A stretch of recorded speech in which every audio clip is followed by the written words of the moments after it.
স্বাগত দীপ্ত সংবাদে, সাথে আছে আমি কাজী আসিফুজ্জামান। আজ বিশ্ব প্রকৃতি সংরক্ষণ দিবস।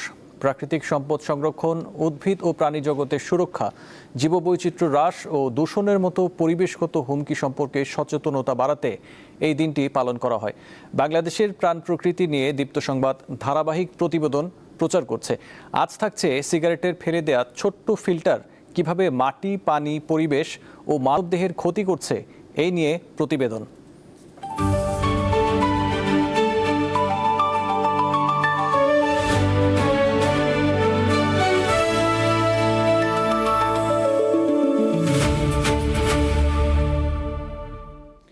একটি সিগারেট নিভে যাওয়ার পরও শেষ হয় না তার ক্ষতি। ধোঁয়ার বাইরে ফেলে দেয়া ছোট্ট ফিল্টারটি বছরের পর বছর দূষিত করে মাটি, পানি ও পরিবেশ। নীরবে ছড়িয়ে দেয় বিষাক্ত মাইক্রোপ্লাস্টিক, যা শেষ পর্যন্ত পৌঁছে যায় মানুষের শরীরেও। দেখতে খুবই ছোট, ফেলে দেওয়া সিগারেটের এই ছোট্ট অংশই বিশ্বের সবচেয়ে বেশি পরিমাণে ছড়িয়ে পড়া প্লাস্টিক, যা কয়েক বছরেও পচে না। সিগারেটের ফিল্টার তৈরির মূল উপাদান সেলুলোজ অ্যাসিটেট। এটি নন বায়োডিগ্রেডেবল শক্ত প্লাস্টিক। মাত্র একটি সিগারেটের বাটে থাকে ৭,০০০-এর বেশি ক্ষতিকর উপাদান। যে পরিমাণ নিকোটিন ও আর্সেনিক প্রতিটি ফিল্টার থেকে নির্গত হয়, তা ১,০০০ লিটার পানিকে বিষাক্ত করতে পারে। ১০ বছর পরেও এটি বিলীন হয় না। প্রতিটি সিগারেট ফিল্টার ভেঙে বিষাক্ত মাইক্রোপ্লাস্টিকে পরিণত হয়, যা জলজ খাদ্য শৃঙ্খলে মিশে যায়, সেখান থেকে আসে মানবদেহে। ফসলি জমিতে যদি এসব ফিল্টার ফেলা হয়, দিন শেষে তা এসে পড়ে খাবার টেবিলেই। এসব ফিল্টার গাছের অঙ্কুরোদ্গম ব্যাহত করে, গাছের মূল শিকড় সংকুচিত করে ফেলে, নষ্ট হয় মাটির প্রাকৃতিক পুষ্টি। সিগারেট ফিল্টারে থাকা নিকোটিন এবং ভারী ধাতু শুষে নেয় মাঠের ফসল, তৈরি হয় মারাত্মক জৈবিক হুমকি, বিষাক্ত হয় মাটি থেকে গোটা বাস্তুতন্ত্র। প্রতিটি ফিল্টারে থাকে কম বেশি ১৫,০০০ প্লাস্টিক ফাইবার। ধূমপানের সময় তাপের কারণে এই ফাইবারগুলো গলে যায়, ফলে তামাক পোড়া ধোঁয়ার সাথে শ্বাসতন্ত্রে যায় মাইক্রোপ্লাস্টিক ও ন্যানো ফাইবার। সাইফুর রহমান শিশির, দীপ্ত বার্তাকক্ষ। মনের অজান্তেই আপনি কি প্রতিদিন প্লাস্টিক খেয়ে ফেলছেন? শুনতে অবাক লাগলেও এখন আর প্লাস্টিক শুধু নদী, সমুদ্র বা পরিবেশেই সীমাবদ্ধ নেই। বিভিন্ন গবেষণায় মানুষের শরীরে নানা অঙ্গেও ক্ষুদ্র প্লাস্টিক কণা বা মাইক্রোপ্লাস্টিকের উপস্থিতি পাওয়া গেছে।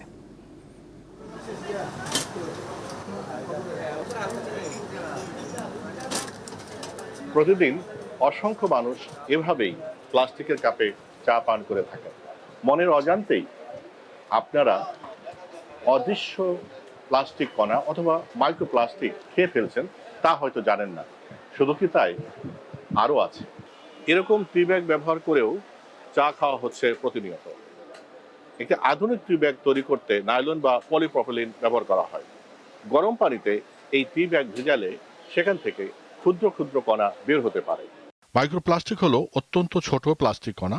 এগুলো বড় প্লাস্টিক ভেঙে তৈরি হতে পারে, আবার অনেক সময় শিল্প কারখানায় সরাসরি ক্ষুদ্র আকারেও উৎপাদিত হয়। এতই ছোট যে খালি চোখে দেখা সম্ভব নয়। বর্তমানে পৃথিবীর প্রায় সব পরিবেশেই মাইক্রোপ্লাস্টিকের উপস্থিতি শনাক্ত করা হয়েছে। বাতাস, নদী, সমুদ্র, মাটি, এমনকি ঘরের ধুলোতেও মিলছে এর অস্তিত্ব।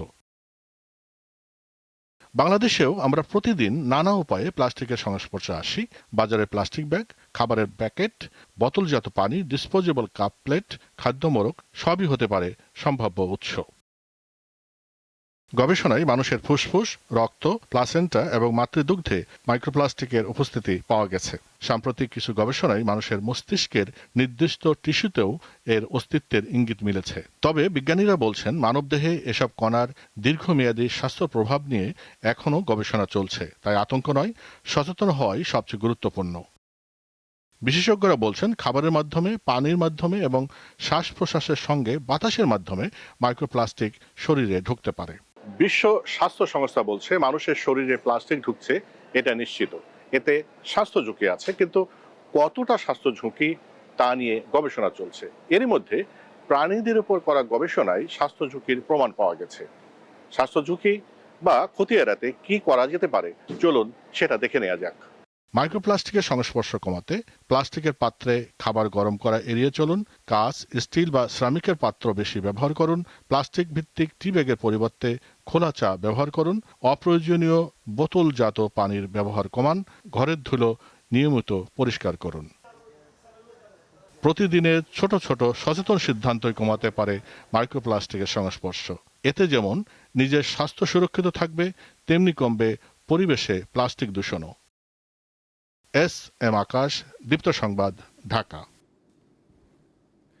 পটুয়াখালীতে দিন দিন হারিয়ে যাচ্ছে প্রাণ প্রকৃতির ভারসাম্য। কুয়াকাটা সৈকত সংলগ্ন সংরক্ষিত বনাঞ্চলে 2 দশক আগে 2165 একরের বনাঞ্চলে দেখা মিলত চিতাবাঘ, মেছোবাঘ, বনমোরগ সহ বেশ কিছু বন্যপ্রাণী।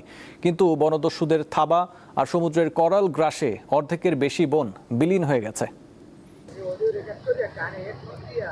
এটি পটুয়াখালীর কুয়াকাটা সৈকত সংলগ্ন সংরক্ষিত বনাঞ্চল।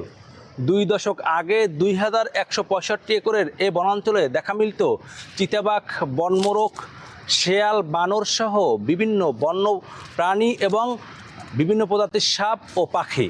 তবে বনদস্যুদের থাবা এবং সমুদ্রের করাল গ্রাসে এই বনাঞ্চল অর্ধেকের নিচে নেমে এসেছে।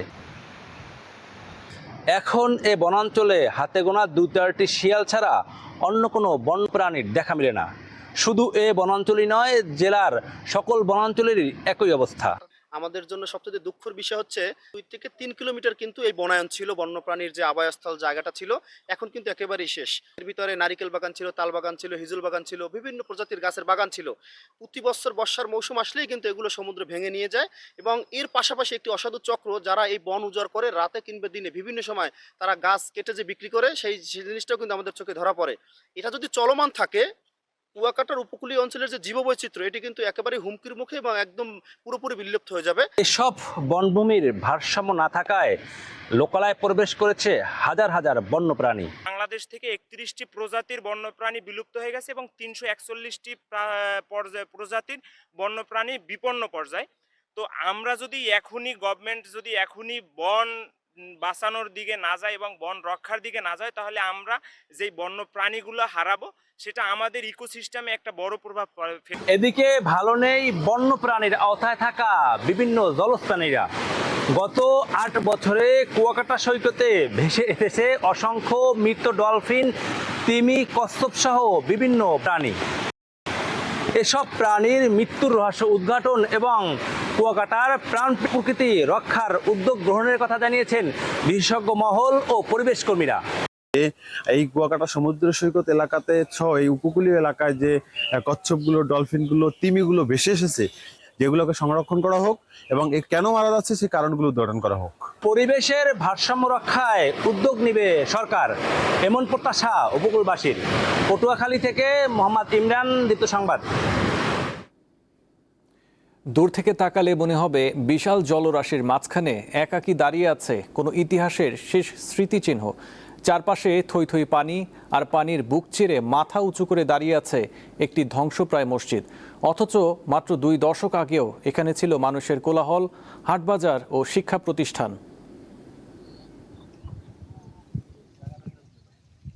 আমরা এখন দাঁড়িয়ে আছি দিনাজপুর জেলার পার্বতীপুর উপজেলার বড়পুকুরিয়া কয়লা খনির জিগাগাড়ি গ্রামের একটি মসজিদের ঠিক সামনের সড়কে। আমি ঠিক যে জায়গাটি দাঁড়িয়ে আছি এটাই এক সময় একেবারেই এটি লোকালয় ছিল। এখানে একটি যে জিগাগাড়ি গ্রামটি বলে সেই গ্রামটি কিন্তু এখানে প্রতিষ্ঠিত ছিল। আজকে থেকে প্রায় 60 থেকে 70 বছর আগে এখানে বিশাল বড় একটা লোকালয় ছিল, মানুষজন এখানে বসবাস করত। ঠিক আমার ঠিক যে সামনের জায়গাটি রয়েছে এটি হচ্ছে সেই জিগাগাড়ি গ্রামের যে ঐতিহ্যবাহী মসজিদ, সেই জামে মসজিদ। এই মসজিদে একসময় মানুষ 5 ওয়াক্ত নামাজ পড়তো, কিন্তু এখন আর সেই মসজিদে নামাজ হয় না, মসজিদে আজান হয় না। ভরা গ্রাম ছিল, এখন এতে দাবি যাওয়ার কারণে তো লোকজন চারিপাশে ছিটে ফিটে হয়ে গেল। এখন তো ওই মসজিদ ওই রকমই আছে। এইটা ক্ষতির কারণটা হলো কয়লা খনি। কয়লা খনি আমাদের মাটির নিচ থেকে যে ভূগর্ভস্থ থেকে যে কয়লা তুলে নিয়ে গেছে, কয়লা তুলে নিয়ে যাওয়ার পর এই মসজিদটা কিন্তু দেবে গেছে এখন বর্তমানে। আগে আজান হইতো, এই জায়গা দাবি যাওয়ার পর এই 2 মসজিদে আর কোনো আজান হয় না, কোনো লোকজন থাকতে পারে না। এই লোকজনেরা অনেক বাইরে চলে গেছে। এই জায়গাটা গোটাটা রাস্তা ছিল, আর এই জায়গা গ্রাম ছিল, গোটাটা গ্রাম ছিল, পানির কারণে এই কয়লা খনির কারণে তলিয়ে গেছে। এখানে গ্রাম ছিল, গ্রাম আস্তে আস্তে এখন ধ্বংস হয়ে গেছে। অল্প এখানে লোক চলে গেছে, যার মসজিদ এখন ফাঁকা পড়ে আছে। মসজিদের আশেপাশে একেবারেই তলিয়ে গিয়েছে। এই নিচ থেকে কয়লা সরিয়ে নেওয়ার কারণেই আস্তে আস্তে এটি দেবে গিয়েছে। সব মিলে এই জিয়াবাড়ি যে গ্রামটি রয়েছে, এখানে এখন আর লোকালয় শূন্য অবস্থায় পড়ে রয়েছে। বেশ কিছু এখানে মানুষের যে চিহ্ন, রাস্তাটুকু অবশেষে রয়ে গিয়েছে। সুলতান মাহমুদ, দীপ্ত টেলিভিশন, বড়পুকুরিয়া, দিনাজপুর। ঝড় বৃষ্টির আশঙ্কায় দেশের 9টি অভ্যন্তরীণ নদী বন্দরের জন্য 1 নম্বর সতর্কতা সংকেত দেখাতে বলেছে আবহাওয়া অধিদপ্তর। আজ দুপুর 1টা পর্যন্ত দেশের অভ্যন্তরীণ নদী বন্দরগুলোর জন্য দেয়া পূর্বাভাসে এই তথ্য জানানো হয়েছে। আবহাওয়া অধিদপ্তরের ঝড় সতর্কীকরণ কেন্দ্র জানিয়েছে, খুলনা, বরিশাল, পটুয়াখালী, নোয়াখালী, কুমিল্লা, চট্টগ্রাম, কক্সবাজার, ময়মনসিংহ ও সিলেট অঞ্চলের ওপর দিয়ে দক্ষিণ বা দক্ষিণ পূর্ব দিক থেকে ঘন্টায় 45 থেকে 60 কিলোমিটার বেগে অস্থায়ীভাবে দমকা অথবা ঝোড়ো হাওয়া সহ বৃষ্টি কিংবা বজ্রসহ বৃষ্টি হতে পারে। এ কারণে এসব এলাকার নদীবন্দরকে 1 নম্বর সতর্কতা সংকেত দেখাতে বলা হয়েছে।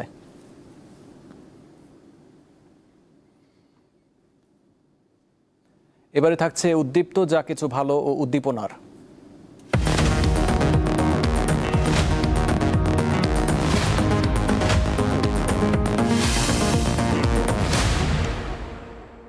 মাছ চাষের সনাতন পদ্ধতিতে নীরব বিপ্লব ঘটিয়েছেন নওগাঁর রানীনগর উপজেলার পারিল ইউনিয়ন।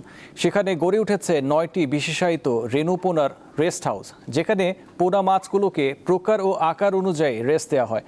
এই রেস্ট হাউসগুলো থেকে মাছ চাষিদের চাহিদা অনুযায়ী দেশের বিভিন্ন স্থানে পোনা সরবরাহ করেন ব্যবসায়ীরা।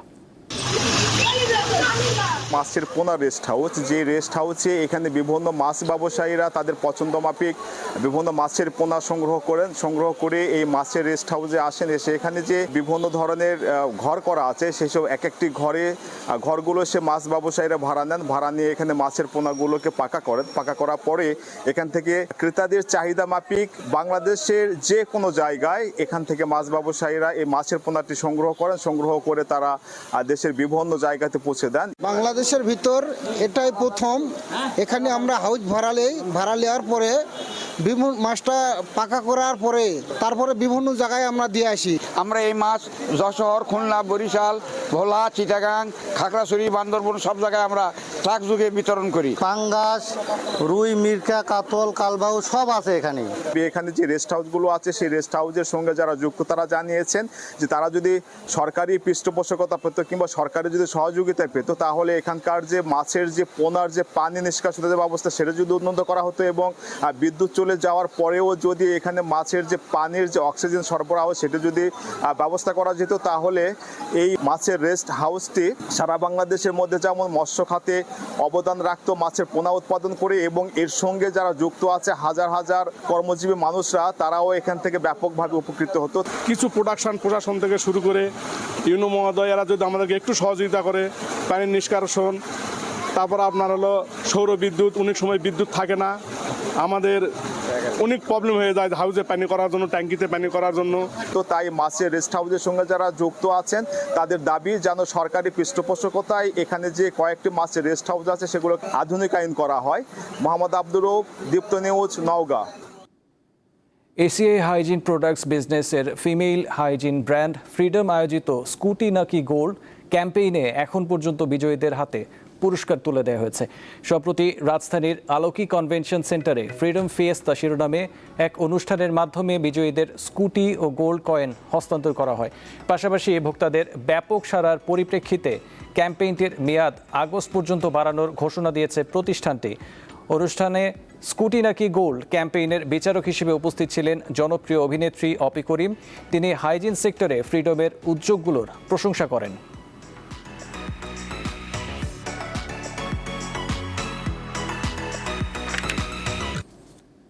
Lions club of Chittagong dynamic সিটির 2026-27 সেবা বর্ষের প্রেসিডেন্ট হিসেবে দায়িত্ব গ্রহণ করেছেন লায়ন সালমা আদিল এমজেএফ।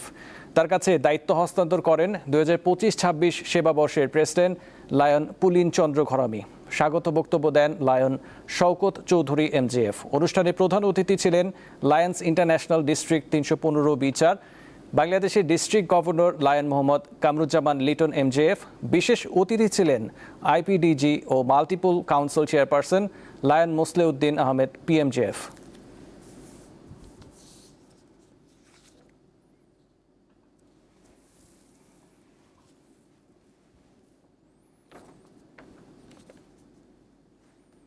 এবারে আন্তর্জাতিক প্রসঙ্গ।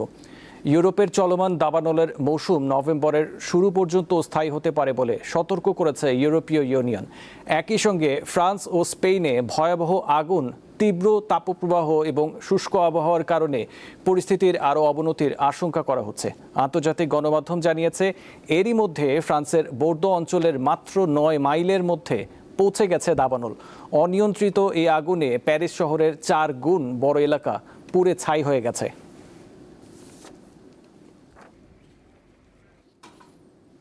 সৌদি আরবের পূর্বাঞ্চলে একাধিক তেল স্থাপনা লক্ষ্য করে ড্রোন হামলা চালানোর দাবি করেছে ইরান সমর্থিত ইয়েমেনের হুতি বিদ্রোহীরা। সৌদি আরবের ড্রোন হামলা জবাবে এই হামলা করা হয়েছে বলে দাবি করেছেন গোষ্ঠীটির মুখপাত্র। তবে এই হামলার বিষয়ে সৌদি আরবের রাষ্ট্রীয় তেল সংস্থা আরামকো তাৎক্ষণিকভাবে কোনো মন্তব্য করেনি। এদিকে ইরানের সাথে চলমান কূটনৈতিক আলোচনা ব্যর্থ হলে দেশটিতে পুনরায় বড় ধরনের সামরিক হামলার হুঁশিয়ারি দিয়েছেন যুক্তরাষ্ট্রের প্রেসিডেন্ট ডোনাল্ড ট্রাম্প।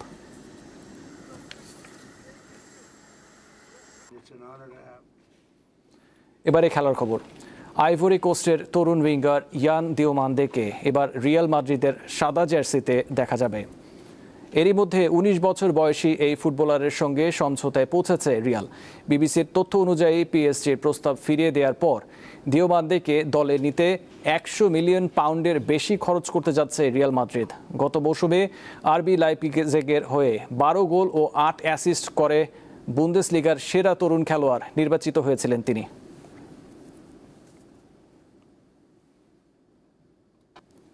এই ছিল এখনকার মতো। পরবর্তী সংবাদ 2টায় দেখার আমন্ত্রণ রইল।